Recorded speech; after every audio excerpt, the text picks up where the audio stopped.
Olá, amigos, sejam bem-vindos a mais um vídeo do meu canal. Eu sou o Lucas Knaip e vamos falar sobre a Fórmula 1 e sobre a Red Bull, né? Porque hoje eles tiveram uma corrida em que poderiam olhar o copo meio cheio com o Max Verstappen, um início muito ruim de prova e depois foi melhorando, melhorando, e o final de prova do Verstappen foi maravilhoso. Aquela manobra contra o Leclerc, o ritmo dele muito forte, mais rápido do que o do Russell também no final da prova.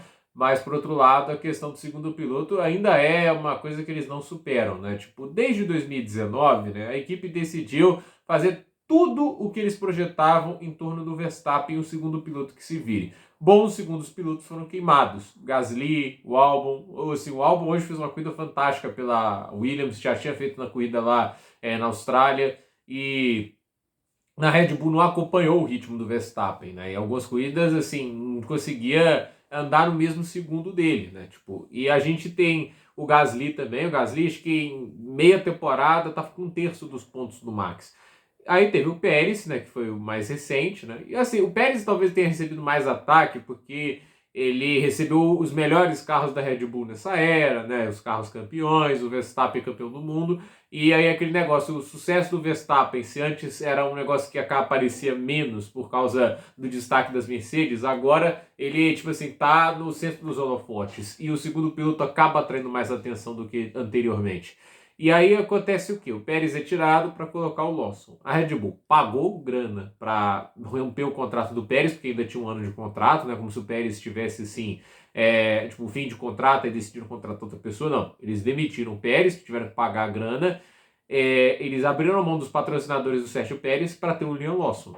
Você percebe o erro? Parece o Homer quando ele foi investir no mercado de ações das abóboras, quando acaba o Halloween, quando as ações entram em queda, né? Porque, assim, não consigo ver um mundo que o Lawson é melhor piloto que o Pérez, e mais do que isso, né? Você fazer todo esse tipo de esforço para trazer um piloto que não te dá certeza de que vai melhorar. Você tem que ter certeza, gente. Se você não tinha certeza e convicção com o Pérez antes, o que é perfeitamente plausível, não acho que se livrar do Pérez foi o erro da Red Bull. É que eles contratam no lugar. Eu acho que esse tipo de lugar que eles projetaram, um carro extremamente arisco, difícil de guiar, você tem que dar na mão de um cara veterano e provado, não na mão de uma criança, né? O Liam Lawson é uma criança. Ele pode ter a marra de um piloto que já ganhou um monte de coisa? Pode, né? E assim, todo piloto pode ter a marra que quiser, mas assim, a marra não faz nada, entende? Você ter a marra de um Fernando Alonso da vida não te transforma no Fernando Alonso, entende? A questão é, o Lawson estava se achando, não acredito nisso, de piloto se adaptar ao estilo, o piloto tem que entrar e acelerar, e tá aí o resultado, né? Ele, assim, as declarações dele transformam, assim, essa situação dele ainda pior, porque ele achou que o problema era Pérez mesmo, né? Tipo, ele chega a sentar e andar. Tipo, três outros pilotos, dois deles vencedores de corrida, o Gasly e o Pérez, não conseguiram sucesso nesse carro como muitos imaginavam. Ele ia conseguir, ele ia acompanhar o Max Verstappen, entende? E aí fica essa situação, em duas corridas a Red Bull já está pensando, será que a gente tem que ir atrás do Tsunoda? A minha resposta sobre essa questão da troca de pilotos é, pode trocar o quanto quiser, ninguém vai andar no ritmo do Verstappen do jeito que a equipe funciona. Gente, sem um carro que é assim, uma janela de operação maior, que só é feito para o estilo de pilotagem do Max, pode colocar quem quiser, gente. O máximo que você vai ter ali, tipo, se você tivesse um Leclerc, um Russell, aí eu acreditava que o negócio era mais balanceado, porque me parecem pilotos que gostam também de um carro um pouquinho mais arisco e tudo isso, mas não é nem garantia com esses caras. Eu realmente acho hoje assim, tem que colocar um gênio do esporte, um Fernando Alonso, esse tipo de piloto ali. E olha que o Alonso hoje aos 43 eu não colocaria. Porque no final, hoje a Red Bull ela serve para queimar carreiras, né? Tipo, o Sérgio Pérez, antes de ir para a Red Bull, um piloto que era respeitado por quase todo mundo no grid, o cara que levava a Force India para pódios improváveis, ganhou aquela corrida na Racing Point, todo mundo aplaudiu o cara. Aí hoje o pessoal trata ele como se fosse o pior piloto do mundo, entende? A verdade, a Red Bull é isso. O Lawson era um piloto talentoso, um cara que podia mostrar um certo potencial, nada de muito especial. E o que o cara é hoje, né? O meme, o Slowson, né? Tipo, o slow que é de lento, né? Cara, eu não acredito que o Lawson é o pior piloto da Fórmula 1 para citar ali 20º lugar com a Red Bull nas duas corridas. Eu acho que tem muito mais a ver com o carro, gente. Se a gente ficar só culpando os pilotos por essa situação, assim, é muito fácil você só culpar o piloto, mas a culpa é da Red Bull. E é de uma estrutura que é a pior com o segundo piloto, não é de hoje, é desde a época do Mark Webber, gente.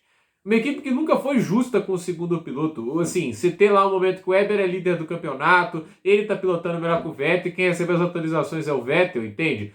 O cara chega na Turquia, tinha ganhado as últimas 2 corridas liderando de ponta a ponta, e a atualização vai pro Vettel primeiro. E aí, tipo assim, o Vettel causa aquele acidente na Turquia. Quem tem que pedir desculpas na mídia é o Weber, que foi a vítima daquela situação. Porque o Vettel, assim, jogou o carro para cima, causou acidente e a Red Bull protege o cara. Isso na época, gente, eu tô pegando isso de referência porque isso é uma época de 2 pilotos pau a pau. Tipo, os dois lutando pelo título e com o segundo piloto que estava sendo ali jogado para escanteio, liderando o campeonato. Não era que o cara tava ameaçando o Vettel, ele tava à frente do Vettel no campeonato, né? Ele ficou assim até a penúltima corrida do ano. Na última lá que o Vettel passou foi campeão mundial. Mas assim, a Red Bull tratou desse jeito a situação. Eu acho que eles tiveram mais sorte do que juízo naquela disputa por título, porque a Ferrari, com aquele erro de estratégia ridículo com o Fernando Alonso de marcar o Weber, né, acabou perdendo o título. Porque o título era para ser do Alonso se a Ferrari não tivesse parado ele tão cedo na prova. Então, assim, fato é que a gente vê hoje, né, na Fórmula 1 a Red Bull tratando o segundo piloto dessa forma. Isso já acontecia antes, só que hoje é levado uma potência, né, que assim,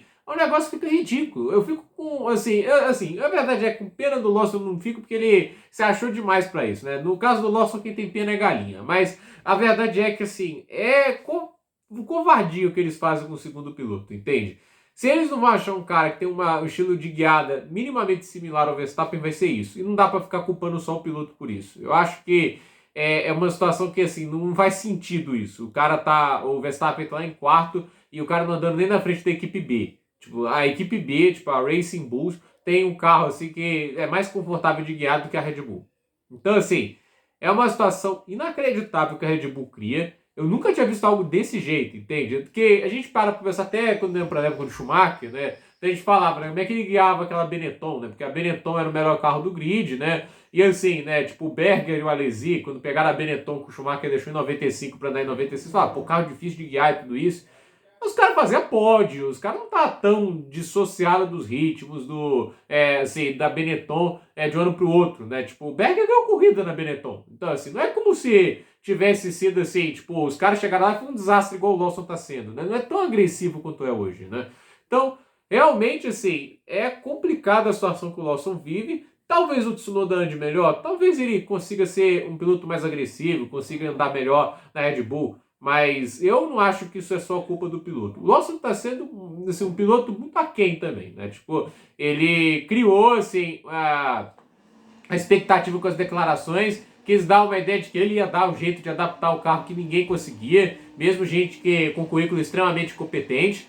E no final o cara se queima muito porque, para mim, dos 4 desempenhos que a gente teve na Red Bull ali, a Gasly, Albon, Pérez, Lawson, dele é disparado o pior.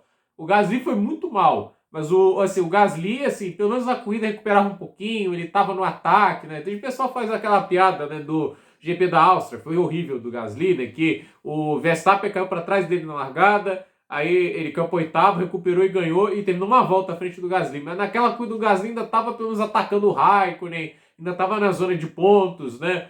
Hoje o Lawson, assim, ele não conseguia se aproximar do Durham, do Rajah, ele, no ritmo de corrida, se a gente para pensar, da partir da volta 2, quando o Bortoleto para e volta para a pista, a distância dele no final da prova era menor para o Lawson do que era na volta 2. Então, só para vocês terem ideia da situação. É terrível o que a gente pode falar do Lawson nessa temporada, isso tá terrível. Então, gente, por esse vídeo é isso. Dúvida nos comentários, deixe seu like, se inscreva no canal, compartilhe este vídeo e deixe aí sua opinião, né? Você acha que tá certo a Red Bull trocar o Lawson? Você acha que ser pilote quem pilote polar, né, vai ter o mesmo desempenho, vai sofrer igual? Para mim vai sofrer, assim, talvez de maneiras diferentes, cada piloto vai reagir de um jeito, mas de qualquer jeito, assim, você acha que tá certo trocar? Se tivesse que trocar, quem você escolheria? Na academia da Red Bull ou qualquer, pensando em qualquer piloto na Fórmula 1 disponível? Então, quero saber a opinião de vocês. Por esse vídeo é isso, até a próxima, pessoal!